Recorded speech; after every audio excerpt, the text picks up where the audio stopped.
in a way, I don't feel sorry for people that watch CNN or MSNBC or any of this other nonsense and believe it, because they're handing over, they're sacrificing their reasoning power to the people that are rulers over them. Hey friends, thank you so very much for tuning in. You're going to want to sit back and relax and enjoy this one, because it's going to be a very gripping interview with a new guest. His name is Greg Caton. He's in Ecuador. He's an herbalist and author of the book, The Psychopathocracy: Why Criminality is Essential to Effective Modern Government, Our Rebirth in the Wake of Their Destruction of Our World. He wrote this book in 2010, and he was way ahead of the game. You know why?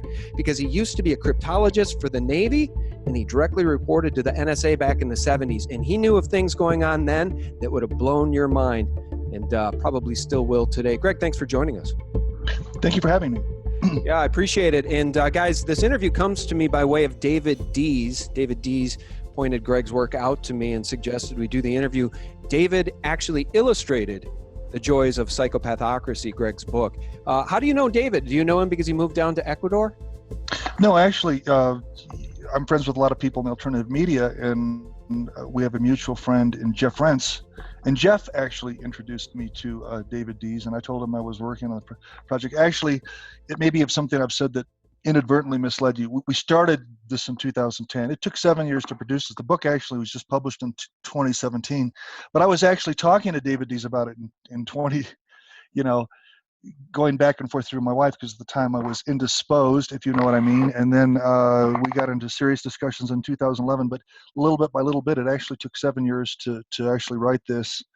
And it's quite a tour de force to explain why our world is as screwed up as it is, and really cutting through all of the false, fake narratives that are kind of the glue that hold together a very false and fake Western civilization. But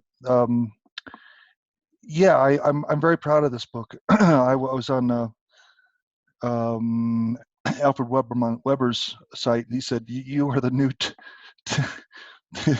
He was comparing my book to the 1776 bestseller Common Sense, and said, you are a great, you're our new great 21st century philosopher. But I think people, independent of my person, I think the book has got a fabulous way of presenting a set of principles that's easy to understand, so that you can consistently cut through the nonsense, because it doesn't get better from here. It's the mass media will always be the enemy of the people. They have a moral and an ethical responsibility to be the enemy of the people. What does that mean, a moral and ethical responsibility to the New World Order? Because it's certainly not a moral and ethical responsibility to a free people. So clarify that, because your book is titled Why Criminality is Essential to Effective Modern Government. Why is it essential to effective modern government? Because government is, by its very nature, structurally a criminal enterprise. There is no such thing as good government, and you get a little taste of that, a kind of insight into that when Thomas Jefferson made the statement that government is a necessary evil. The operative word there is not necessary. The operative word is evil. Government is evil. There's nothing really original about that basic concept. Every university in America has got a department called the sociology department. Well, who are the founders of that discipline? Well, one of them is Max Weber, the great German philosopher of the 19th century. He's one of the founding members of what today we call sociology. And he wrote extensively about the essential criminal nature of government. Government is a criminal enterprise. And the places in the world where you have no government, we have that here in Ecuador. We've got tribes that live in the, I spend time in the Amazon as part of my work as an herbalist. I spend time with people. There's no evidence of government out there. People are happier. They work less hours. And, many, many anthropologists have written about this, including Marshall Solon, who came up with the reciprocity chart that I use, that is the foundation for my ability to create a social theory or structure to show why it's not possible for government to ever act in the interest of the people. There is no such thing as good government. And I understand there's a series of intuitive beliefs that most people have to go to get to that point where they're like going, what? This isn't, because comparatively speaking, we're taught, well, this is better than this, and capitalism is a more effective system than socialism and communism, which it is. So comparatively speaking, I'm not saying that there aren't sovereign governments that are better than others. I'm not saying that. I'm saying that there's always a tendency to be exploitative because government is essentially entropic. And I actually have to restructure the laws of thermodynamics in my book to actually use laws of physics to show. And I take people by the hand because I know a lot of people are not educated in these areas. I mean, how many people? Everybody listening to this conversation is. So here's the thing.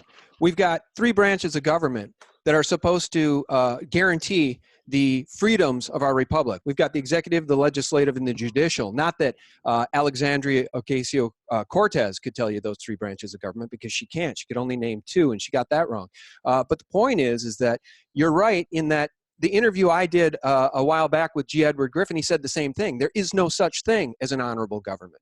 Because I said, if we could return to precious metals, gold and silver in physical form, real money, and if we had an honorable government, and he interrupted and he said, there's no such thing. That's an oxymoron. There's no such thing as an honorable government. You can respond to that, but then I want to bridge into this deep state, which has clearly made itself exposed with this overt attack on our sitting president, because this is a very important topic. So we'll get back to that in a second. But your thoughts on G. Edward Griffin saying there's no such thing as honorable government?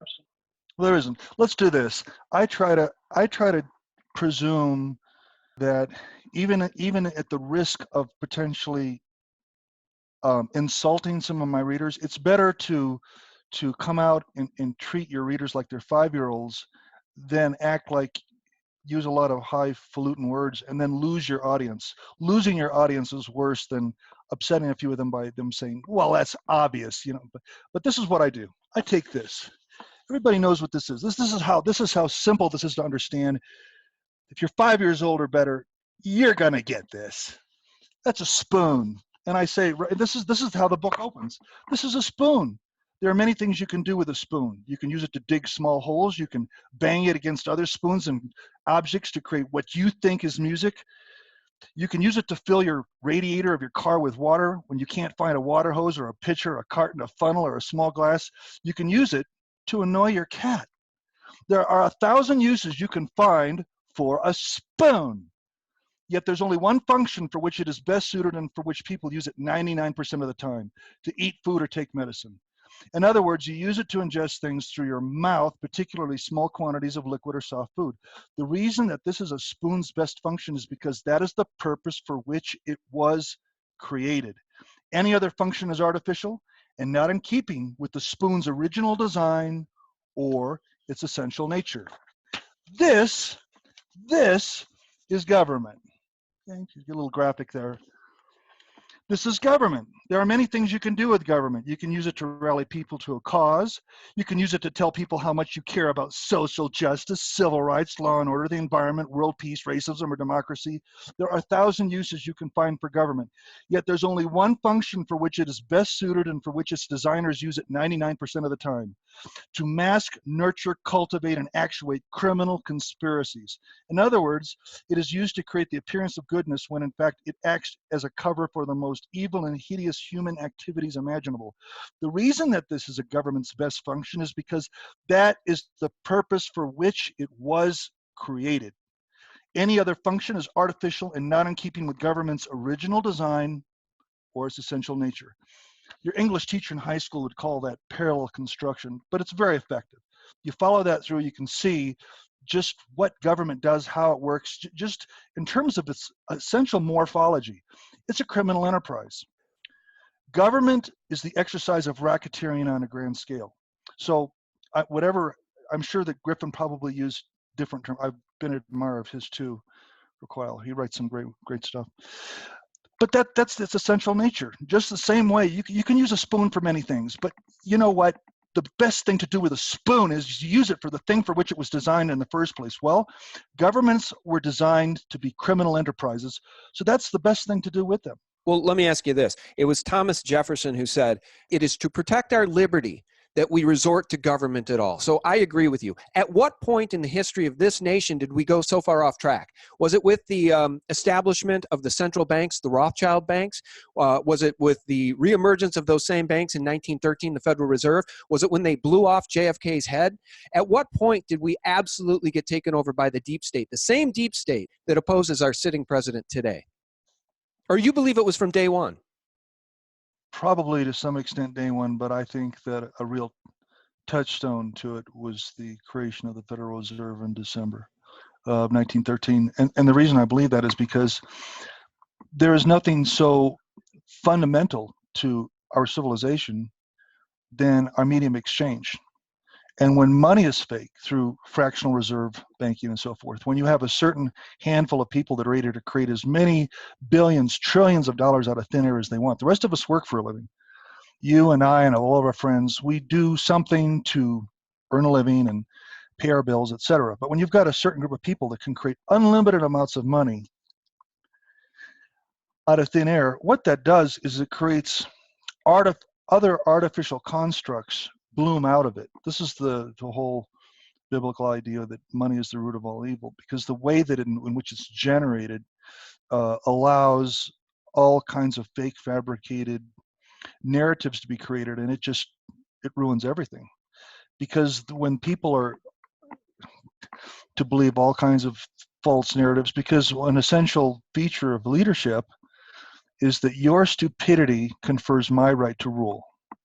And that's why I say frequently, that's why you can never trust anything in the mainstream media, because the purpose of the mainstream media is to test your stupidity and measure your gullibility. Is that because though if I'm a member of the elite and I view you as no different than cattle farmer views as cattle, or sheep herder views as sheep, then my ability to rule, my right to rule, is based on my ability to manipulate you and get you to believe the things I want you to believe, and separate your ability to reason so that you believe my garbage before you'll believe your own eyes and ears.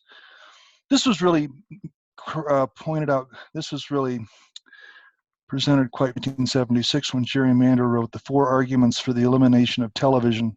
He goes into the fact that television is this is a reason why they call it programming. Right.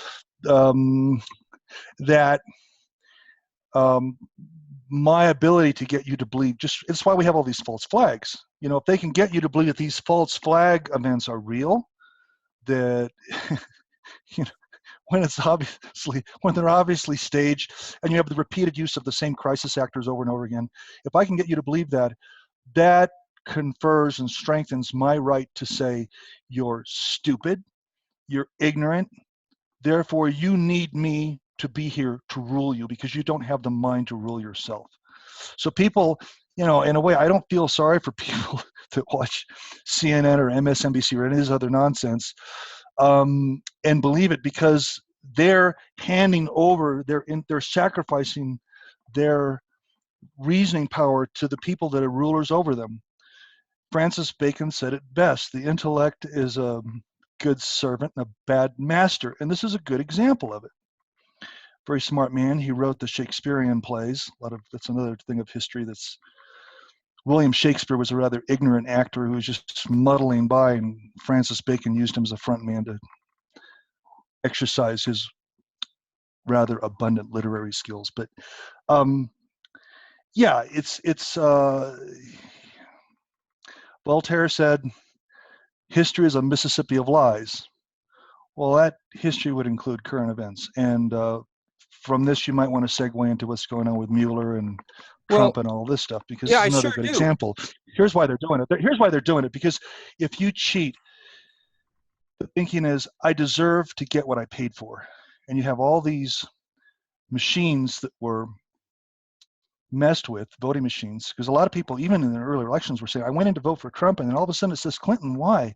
You know, they really felt they had it sealed. They knew that, look, we all saw the YouTubes, did we not? We saw YouTubes where Clinton could not fill a high school gymnasium. And I saw something, and I'll be 63 in a couple of weeks. I've had political awareness since 1960. I was a 4-year-old, but I heard my parents talking back and forth. I'm going, who's Nixon? Who's Kennedy? You know, because they were talking about it so much in the household. So I entered into the political world in 1960. I've been at it a while. And he treated like a rock star. I mean, I've never seen anything like it. Trump would get it, you know, like him or hate him, it doesn't matter. Trump was filling stadiums, and then you had another 20,000 people on the outside watching some big screen TV of it. Compared to Clinton, they're having to actually buy pay people to actually go and fill a high school gymnasium to hear her speak. I mean, it was obvious what was going on. So the whole Russian narrative from the beginning, it was basically a revolt. We paid to get those machines fixed. You've got people who, on the record, in depositions and in court cases, have actually said, "Yeah, I'm a computer programmer. I was paid to fix the voting machines, so it would go for whoever was pulling the strings at Diebold would be able to determine who the winner and the loser would be." I believe what actually happened is that not only did Trump win in the Electoral College, he actually won by a vast, vast margin. The popular vote. The popular vote. Yeah. You're never going to hear that. But I think he won by many millions. I mean, just because as an indicator, if you look at the YouTubes, which don't lie, of the response of Joe Sixpack to Clinton versus Trump, people wanted to overthrow the apple cart. Nobody ever thought that Trump was just this great, we're going to go to Rome and get this guy canonized, and just calling him, Saint Trump. Nobody ever thinks that was going to happen. But people wanted a change. And when people go to the voting booth and they're unhappy with the way things are, they do it by saying, screw the current modus operandi, I want something different. And they'll do that even knowing that they're probably, in many cases, they're voting for what in their mind is the better of two evils. It doesn't matter. Trump won, and he won by a huge margin. But the Diebold machines should have protected Clinton. Clinton should have won. Well, that's just it. They actually didn't believe she could lose, right? And they didn't have a backup plan. So their backup plan was this Russiagate fable, which was actually concocted and funded by Hillary Clinton and the Democrats, and covered up by the Mockingbird mainstream horror media, which is indeed the enemy of the people. So you mentioned that. I believe it's 100% true. Trump has said the media is the enemy of the people. The mainstream media covers up the truth, and now they've got nowhere to run and nowhere to hide, and they can't believe that the Mueller report exonerated Trump, which we've been all saying for 2 years because we knew the truth. We knew the truth about the FISA, the spying. We knew the truth about Christopher Steele, Fusion GPS. We know who funded that phony baloney report. And the mainstream Mockingbird horror media, which is less credible now than even Congress, I think they're more hated than Congress, which is astounding, is now exposed for the criminals they are. And I just want to say this too. This president does stand in opposition to that criminal deep state. So you started by saying all government is corrupt and an apparatus of criminality. I don't necessarily disagree with you at all. Government is force, right? It's become that. But at least this president is tweeting to the American people saying things like, wow, ratings for Morning Joe, which were really bad in the first place, just tanked with the release of the Mueller report. Likewise, other shows on MSNBC and CNN have gone down by as much as 50%. Just shows fake news never wins. He also says Congressman Adam Schiff, who spent 2 years knowingly and unlawfully lying and leaking, should be forced to resign from Congress. And now the entire GOP is pointing at Adam Schiff and demanding that he resigns. Donald J. Trump also tweeted today, as we're having this conversation on Thursday, FBI and DOJ to review the outrageous Jussie Smollett case in Chicago. It's an embarrassment to our nation. So at least this guy is standing up and pointing out so much criminality, and he has been for 2 years, and this apparatus of the deep state has been aligned against him. So can we agree that this guy is cut from a different cloth? He is, but do you see the incongruency? You have a guy that's doing things that almost appear to be crossing the grain of the way government behaves. I'm not saying, look, I didn't vote because they make it very difficult for expats down here. They really do. I got to go to the embassy. I've got to get the notary. Literally, how they treat expats is a good example of taxation without representation, because we're one of the only nations on earth that actually taxes people that live outside the country. And I haven't been in the United States since 2011, and I don't ever plan to return. And that's not having to do with the country itself. It's because what I went through with the FDA was such a painful experience. And I love my life in South America, as do a lot of expats, so I don't have a desire to return. But if I had been able to, I actually donated money. I didn't vote, but I gave Trump money. Like, the guy really needs my money. But anyways, I did just as a matter of conscience, just because I wanted to feel I'm contributing to the guy that I really want to see win this thing. And I'm not just saying this is a matter of personal revenge. It was, after all, Hillary Clinton that signed the illegal order to have me an extraordinary edition. I was kidnapped in December of 2009. Is that right? The order to have me illegally kidnapped, signed, Yes, that's done by the Secretary of State. Well, who was Secretary of State? Hillary Clinton was Secretary of State. She signed the order to have me illegally kidnapped. And it was so scandalous what they did to me that in April of 2012, the Ecuadorian government, I'm like the Julian Assange case you've never heard of. I mean, there's a lot of parallels between myself and Assange, even though I'm not a programmer, I don't do these. But as far as the relationship with orthodoxy, anyways, it's all on my website. It's all on metatopia.org, another of my websites. But I talk about how I actually got this piece of paper where the Ecuadorian government says what they did to this guy was completely legal. I was kidnapped. I was in the middle of an extradition, and I was supposed to go before a judge, and they had me kidnapped. And the judge found out about it because I was able to, one of the policemen felt horrible about what was happening to me. He actually lent me his cell phone. I made a series of calls. The judge came to the tower because he's only 2 miles away, and they're on the tarmac, and the judge, an Ecuadorian judge, a federal judge, tells him, you will immediately release this man. We're in the middle of an extradition hearing. You can't just abort the legal process. And an American Airlines pilot tells an Ecuadorian judge on Ecuadorian soil, in so many words, you can go F yourself. I'm in my plane and I'm taking off. This actually happened. This is all documented. I've got it on metatopia.org. This actually happened. In the end, why was I extra? When I got back to the United States, what was the charge against me? Oh, it was a probation violation. You can't make this up. It's unbelievable. Well, Greg, let me ask you this. Why were you so persecuted? Why did they want to drum you out of the country? What was it that you did that was so horrible that this persecution came your way? I popularized a method of effectively curing cancer that's been around since the time of Paracelsus, going back over 500 years. And that's a narrative they don't want anyone messing with. Most cancers are incredibly easy to cure. I basically popularized something called products. Oh yeah, and I've written a free, you can read it for free. That's I've made into a book, but there's a website called metatopia.org, MEDI, the first 4 letters of the word medical, and TOPIA.org. And I go into it at great length to show what a scam the cancer industry is. And they don't like people. This is the greatest crime of all. Not murder, not rape, not torture.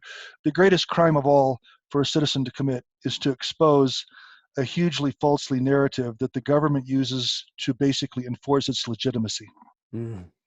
Which just goes to show you how lawless things are. And these people, the law only exists to control the little guys. The people in the deep state, they just do whatever the hell they want. Well, I just said the same thing, Greg. Have you been following that Jussie Smollett case in Chicago? He was indicted by a grand jury. It's a travesty. 16 felony counts by a grand jury and dismissed by an African-American prosecutor with ties to the Obama administration. Michelle Obama reached out to try to pull strings. Specifically, so we know that whatever Jussie Smollett has been involved in goes much higher than this false flag that he concocted himself. And he's so filled, he's such an egotist. He has so much hubris that he continues to parrot his official version of what happened, even though everybody with 2 brain cells to rub together knows exactly what he did and that he is probably guilty and this thing should go to a court trial. Or he should have been plead out and he should have pleaded to lower charges. But to completely dismiss 16 felony counts, it's unheard of, which is why I'm glad President Trump is saying outrageous. The feds will look into this. Q has said the feds will look into this. This guy's not going to get off scot-free. He should not get off scot-free, and I don't think he will. The outrage factor. I mean, among you saw the interview with that Chicago police chief who is himself black saying, oh yeah, they're outraged. They're outraged. And you know what, to their credit, people saying, yeah, and to their credit, you know what they did? Before the judge could seal all the files in that case, the Chicago PD leaked it. They just released it all. So that's great because they're not going to kowtow to this deep state Obama administration. They're not even in power anymore. Obama's not in power. So what we need is this sitting president to use the Department of Justice and the FBI and the agencies at his disposal to now go after and target the hardcore criminals. One of which, by the way, is Adam Schiff. Another of which is, by the way, Hillary Clinton. Another of which, by the way, is Barry Soetoro, a.k.a. Barack Obama, and his boyfriend, Michael. I mean, literally, these people need to go down. Clapper, Comey, who else? Brennan. These are the people that I think you're describing as taking this country over the cliff into the deep state abyss. And because Trump is in the White House, we do stand a chance. If that witch had gotten in the White House, it would have been game over for this republic ad infinitum, ad nauseum, forever, in perpetuity. Game over, done. Final nail in our coffin. So do we stand a chance? do we still have a pulse because Donald Trump is sitting in the White House? I think so, but it's not. I want to create a distinction here. It's not because of any virtues inherent in government. It's because you have an individual who says this isn't right. It violates just very basic principles of human decency. And so that's what's happening there. That doesn't discount my observations about certain structural features of government which make it inherently impossible to really truly serve the people that it claims to serve. But anyway, that's a whole other side. No, I applaud what he's doing. I really do. I applaud what he's doing. But there's something else that this kind of enunciates, and that is that in the deep state, at the very highest levels, they have this attitude that the truth is whatever narrative we create. We create the truth. And you see that also in federal courts of law. When I remember when in 2004, they presented me a stack of papers this thick and said, you need to sign this. This is your plea agreement because the FDA has determined this is what you need to plead to.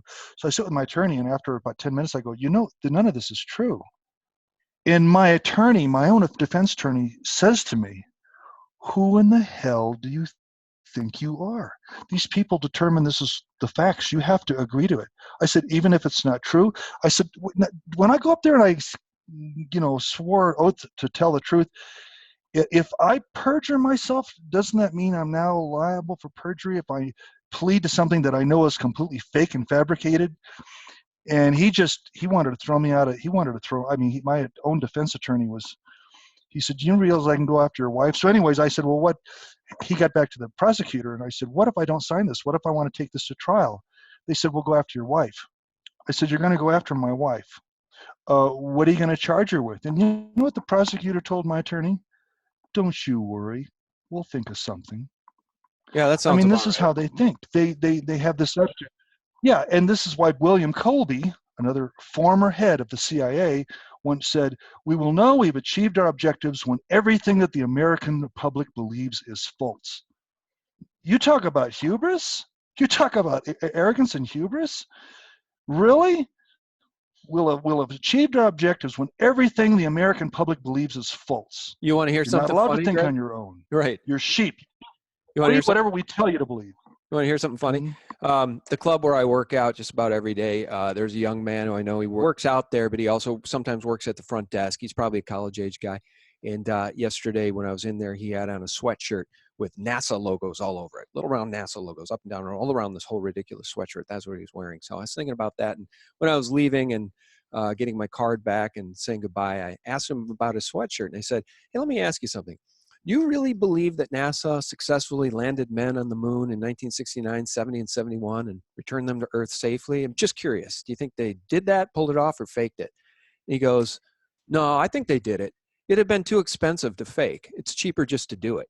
And I know that's a talking point I've heard time and time again. The reason I bring it up is because Colby was right. When he says everything the American people believe is fake and false, I wonder if he didn't literally mean everything. I mean, they've hidden the history of humanity from us. We don't even know. They try to sell us the Big Bang, which is every bit as big a leap of faith as believing that God spoke the universe into being. What's the difference? Either God made it happen or the Big Bang. It's ludicrous. And I just wonder if Colby didn't literally mean everything. We probably did. This is a little anecdote to just tell you how fake and fabricated are. Maybe you're familiar with the work of Graham Hancock. His book Supernatural. He's written other books, but he says we've got to start from the beginning. We've got to make the presumption that all history is completely fake and start from the beginning and reconstruct things from the beginning, because so much of it, again, going back to Voltaire's comment that history is a Mississippi of lies. Let me tell you something. Down here where I live in South America, people routinely found bones of humans, humanoids like ourselves, right, that were anywhere between 20 and 36 feet tall. Yeah. Do you want to know what people do with those bones? They know if they hand them in, they'll get destroyed, the Smithsonian will just like the Smithsonian Institute. Smithsonian swoops in and takes them all away and locks them in a closet. You've got so many. I've been in a couple of them. You have families here in Ecuador that have stashed away and have private museums they only show to their friends. Authorities don't even know they exist, of these bones. because they know if the authorities get a hold of them, they'll just pulverize them and sell them for God knows what. Maybe fertilizer. I have no idea. But when I went in one of them, I was absolutely my jaw through the whole this whole thing that I went through was just, I just couldn't believe my own eyes. But I felt the bones, I saw them, and it's just an indicator that the more and more people they know, the authorities, their job is to lie to us. I'm really glad about that. I think this is a growing consciousness. That's why the last half of the title of my book is Our Rebirth in the Wake of Their Destruction of Our World. Right. Because one other feature of government is entropic. It accelerates entropy. It accelerates chaos. And this whole idea, we create order out of chaos. It doesn't work that way. Albert Einstein himself said, there is no laws more inviolable in this universe than the laws of thermodynamics. You don't create order out of chaos. What you get out of chaos is more chaos. That's right. That's the law of entropy. Second law of thermodynamics. And so this whole idea that somehow we're going to train wreck this planet, and we're going to kill off all the carbon-based life forms, but out of that, we'll have a nice sterilized planet, a nice fresh petri dish with a new agar medium, and we'll just grow something different. This is the insanity of the people who comprise your deep state. They actually believe that the maximization of entropy will somehow create order. There's nothing in physics that would support that supposition.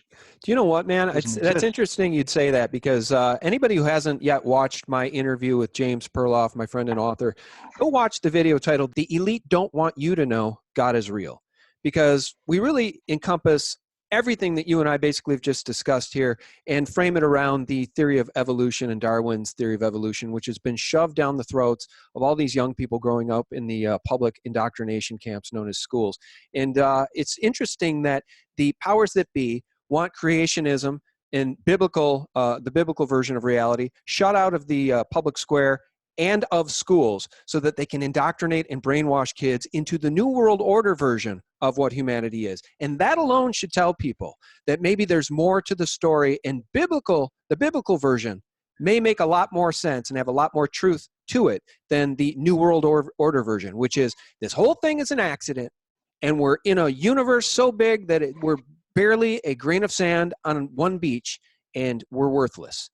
We're worthless. Do what thou wilt, once again, because it doesn't matter. That's the whole law of the New World Order. Do what thou wilt. It's the satanic Aleister Crowley version of the world. Do as thou wilt. It's satanic. Oh, it is. But again, it feeds into this idea that I'm an elitist, and your stupidity confers my right to rule. Because what is Darwin's theory of evolution?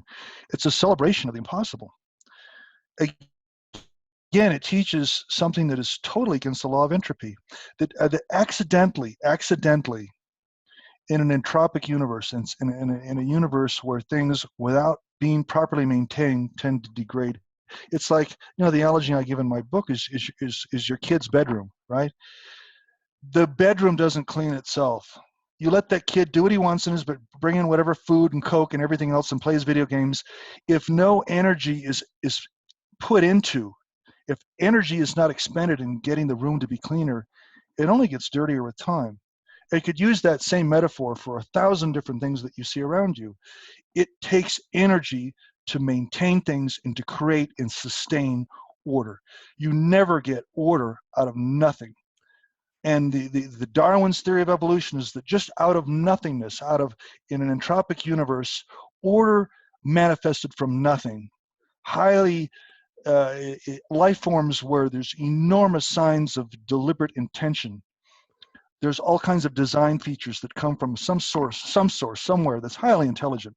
Well, that was just by accident. That's right. And creation is there's beautiful. Nothing that supports that in our knowledge of the physics. There's nothing that supports that. There's nothing that supports that in all of our knowledge of the physical laws of the universe. There's nothing that supports it.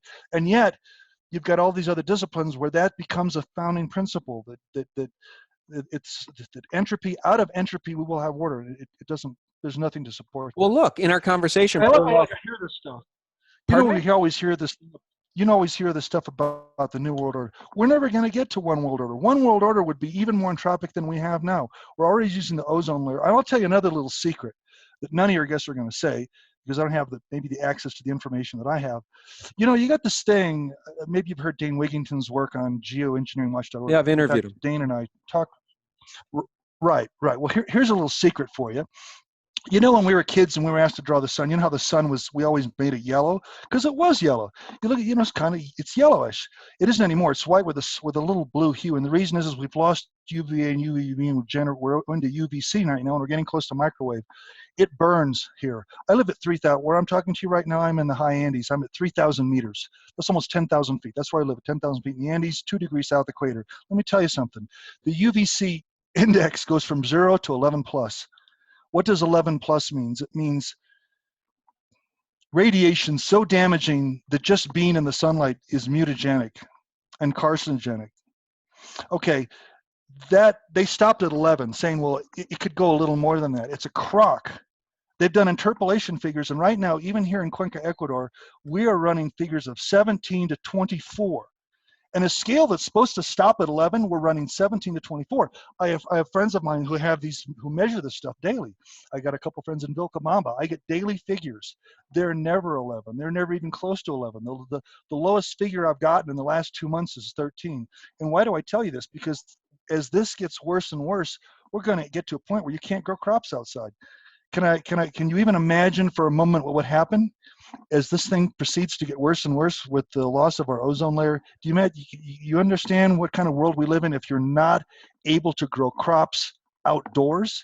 Right. I have a farm here behind. I have a 170-acre ranch here. I sell vegetables. It's not a lucrative business, but I do it because of just the love of it. It's growing vegetables is to me. Well, I'm an herbalist. It's just beautiful thing. Gardens are things of beauty, and so I have gardens, even though it's not highly profitable. And I can tell you they're getting more and more stressed. I'm having to do different things, to use different soil amendments, to do everything I can to try to strengthen the immunity of my plants. And why is that important? Because these problems we're having in the ozone layer will manifest first at higher altitudes and then go down from there. So I'm like the canary in the coal mine. I'm actually seeing the effects of where this leads in the next 2 or 3 or 4 years. It's not a good place. Greg, you know what's scary about it is that this all plays into the UN Agenda 2030 plan, right? They want, and we hear AOC talk about this because she's a puppet, number one. But their solution is carbon credits and take away all our current forms of energy so that we can all live as serfs. So that's the problem, is that what you're describing is real, but they're going to try to sell it to the people as global climate change or global warming, and the only solution is carbon credits. We need to pay the same international criminal bankers money for the carbon that we emit. So the solution is to reduce carbon emissions to zero, thereby making the planet even worse off and enriching these same people who have enslaved humanity. The other thing I want to say, let's circle back. Let's talk about James Perloff just real quickly and evolution. You said that radiation is mutagenic. What is a mutation? A mutation of a gene leads to what? Ugliness, cancer, bad things. And so a guy like Darwin wants people to believe that it was mutations that led to new species, varied species on this planet. The whole thing is absurd. Perloff and I talk about it in the interview titled "The Elite Don't Want You to Know God is Real." We do have a lot of very real problems on this planet, but the international banking elite that is basically still in control, they don't want to do anything about the problems you just described. They're not going to do anything pro-humanity to address those problems, are they? And that's what Dane Wigington is trying to point out. They're only making it worse. They can't. It's not. You can't. This goes back to Einstein's. You can't. Solutions will never come from the very same people who created the problem in the first place. They don't think in modes that are actually regenerative. No, that's right. They're destructive by nature. They think in entropic terms. They're destructive by nature. And well, their worldview is satanic. Their worldview is literally anti-human and satanic. That's the problem. This is like living on the satanic, and you got these people who are feverishly working to cut their biggest business deal ever, while the water is already up to their knees and is getting higher by the minute. I believe right to the very end, I think these people are going to be conning the public. They think that they're going to be safe in these underground cities. I'm good friends. In fact, he lives here in Ecuador. I'm good friends with Richard Sauter, who wrote the definitive books on the subject of these huge underground bases. They're gigantic cities. One of the biggest commodities that have been moving in the last 20 years in the United States are concrete. Really? It's meant to repair bridges and roads and buildings in the U.S.? No. Where did those megatons of concrete go? Well, they went underground. And they had been building these underground cities since probably started sometime in the 70s, but they've been feverishly working on it, in particular the last 15 years. They actually have this idea: the rest of us will roast on the surface, and they'll be safe because they're underground. It's this kind of, the meme for this. What was that movie that Nicolas Cage was in 2009? Wasn't it called Knowing? Everyone gets baked. The sun. Well, that's actually a metaphor for what's happening right now. It won't happen as dramatically as the Hollywood movie shows, but we are moving in that direction. I see it physically. I was talking to a guy who sells soil amendments just about a month ago, and he was saying that I don't know if you know this or not, Ecuador is a major exporter of ornamental flowers and orchids for weddings and bar mitzvahs and God knows what. Anyways, we export a lot of flowers here. And they were saying that the radiation is getting so bad that there's holes are forming. There's no way to fix it in the leaves of the rose bushes. Now, where is that happening? Well, some Kiara province is even higher than I am. We're talking 3,500 to 4,000 meters, where they've got greenhouses to grow flower. He said, this continues. You see where this goes. He says, we're not going to be able to grow things outdoors. Right. If you just run like an interpolation curve, just map this out. And there's this guy out there named Ire who says he's mapped it out and he doesn't see that we'll be able to grow food outdoors in about 7 years from now. Now, whether that manifests itself or not, I don't know. And I hate date setting. I really hate people who come up with dates because nobody ever gets it right. And then you just embarrass yourself and you end up besmirching the principles, the things you have to say that are really important. So I'm not in the date setting business. I don't know when this is going to manifest, but I see the direction of things. And all I'm saying is if we continue in this direction, we're looking at, human extinction probably within the next 20 years. Will that happen? I'm not saying it is. I'm not saying there isn't some kind of divine force that will not intervene, that will cut this thing short. But I'm saying if we were to continue the way that we are, this is mankind's final century. And it's kind of interesting that Isaac Newton came to some kind of crazy calculation or whatever that he didn't see any human life on the planet past 2060. I don't know how he came to that. In around 1704, he came up with this. But anyways, we don't respect the fact that life is a gift. Life is precious. And you have to work to maintain the equilibrium of your environment and to sustain the ecosystems to sustain you. And what are we doing? Oh, we're trashing our ecosystems. Wherever the people in powers that be can return a buck, we're destroying the environment on so many different levels, why we're losing 150 to 200 species a day. We don't respect how precious life is and how delicate it is. Well, why don't we do this? Why don't we try to round out the conversation here in the last few minutes with some positivity and some hopefulness, because I don't want this to be a interview where everybody walks away feeling despair, because I do think that there's a lot of hope.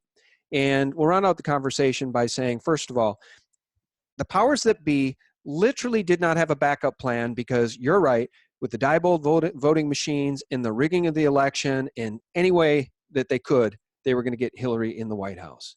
And they couldn't do it. So that to me is a bit of a miracle. The second it is a miracle. The second thing I want to say is that when I said that I thought, when I thought your book was published in 2010, it's because on your website you say you wrote most of the book in your head in 2010. You published it in 2017. And what I want to say about 2010 is that ramping into 2012, we kept hearing about this cosmic shift, this great awakening that would happen in humanity.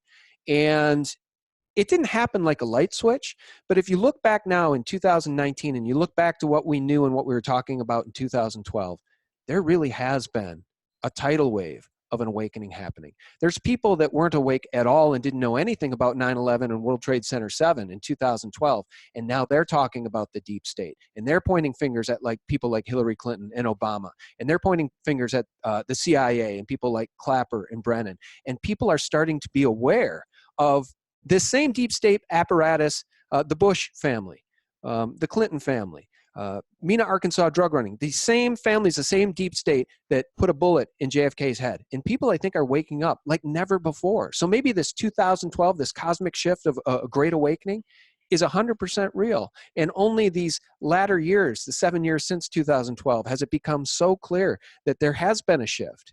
Do you agree? What you're describing, the awakening you're describing, is the basis for a book in 2012 called The Gospel of 2012 According to Ayahuasca. Here, the acquisition of knowledge, various entheogens, various plants that are used to enter into altered states are used to acquire knowledge. And I talk about that. And even the book, Joys of Psychopathocracy, the last half of the title, again, is Our Rebirth in the Wake of Their Destruction of Our World. It's not that I'm negative. I don't want to come off like I'm in some kind of holding pattern where I just got to stay on the doom porn. But the awareness of the severity, I believe, is the sand that gets thrown in the oyster's mouth that produces the pearl. It was only the presence of the sand in the oyster that produced the pearl. And as painful as it is to reflect on some of these things, which it is to me anyways, it will eventually produce a pearl. But we have to focus on where we would be if we did not have a rebirth. You know, a friend of mine was on a bus from Quito, and he said, the weirdest thing happened to me on the way back. He said, was talking to an indigenous woman, and she kept talking about we were about to enter the Renacimiento, which is rebirth. And I said, well, what's so unusual about that? She says, you don't understand that the vocabulary of these indigenous people tend to be very, very simple. Quechua, for instance, a leading language, official language of Ecuador in the Amazon, Quechua, is very simple, very, very simple language. Like that, it was so unusual to hear this woman use Renaissance, rebirth, in her language, because you'll never hear an indigenous person talk that way, but she was. And she says, I'm beginning to feel that there is this kind of universal principle that's emerging, this pushing us in this direction of this Renacimiento. So yeah, I talk about it in the Gospel of 2012, according to Ayahuasca, and I talk about it in Joys of Psychopathy. So I'm not discounting what you're saying. It's true, but it's because of it takes an awareness, if you want to, if I can speak in the broadest possible terms, it takes a recognition of the horror of the absence of God to appreciate the presence of God. Yeah, I think that's very well said. I think that's very, very well said. And I think we have reached a tipping point where people are waking up in droves. And as I've said, once the genie's out of the bottle and the toothpaste out of the tube, the New World Order can't put it back in, and they're losing control. And that's now why they're acting like the authoritarians and the totalitarians they are, with Article 13 in the EU, trying to destroy truth and the freedom of speech and the exchange of ideas. They're trying to clamp down on everything in the United States with censorship, with the social media giants. And they would have gotten away with it if Hillary was in the White House. So thank God she's not. Guys, we stand a chance. Greg, can you shout out the website so people might want to, so people can check out your books and maybe purchase them? Sure. It's actually my name. It's gregcaton.com, GregCaton.com. And it's got my books, different things, of different activities I'm involved with and so forth. But there's a link at the top that says books, and it goes into the different books that I've written about. All right. Well, very good. Different books I've published, rather. Very good. Well, you know what? This has been a dynamic conversation, and I really appreciate your time. A shout out to David Dees for getting us in touch with each other. I wasn't familiar with your work, and I haven't read the book yet, but it's one I'll probably pick up. And boy, it's hard to find time these days to read everybody's book because I'm just so busy with family and trying to keep things going on this side of the world with truth. It's a full-time job, and it's super hard to keep up. But with truth tellers out there like you and me and so many others that have joined the fight, truth stands a chance, and so does humanity. Greg, thank you so much for your time. Thank you so much for having me, Sean. Yeah, it's my pleasure. And guys, thank you so very much for liking this video and sharing it within your own sphere of influence on social media and otherwise. And thank you so very much for your support. A shout out to my patrons who are keeping me in the game as YouTube and Google change the rules in the middle of the game to silence truth. God bless you guys. And for real news 24/7, do visit us at sgtreport.com, thephaser.com, and thelibertymill.com. God bless you guys. Bye-bye. So people are being controlled mentally through fear, and they use fear to fragment our consciousness and get us emotional so that we will accept their tyrannical schemes. This is a fight between the forces of darkness and the forces of light.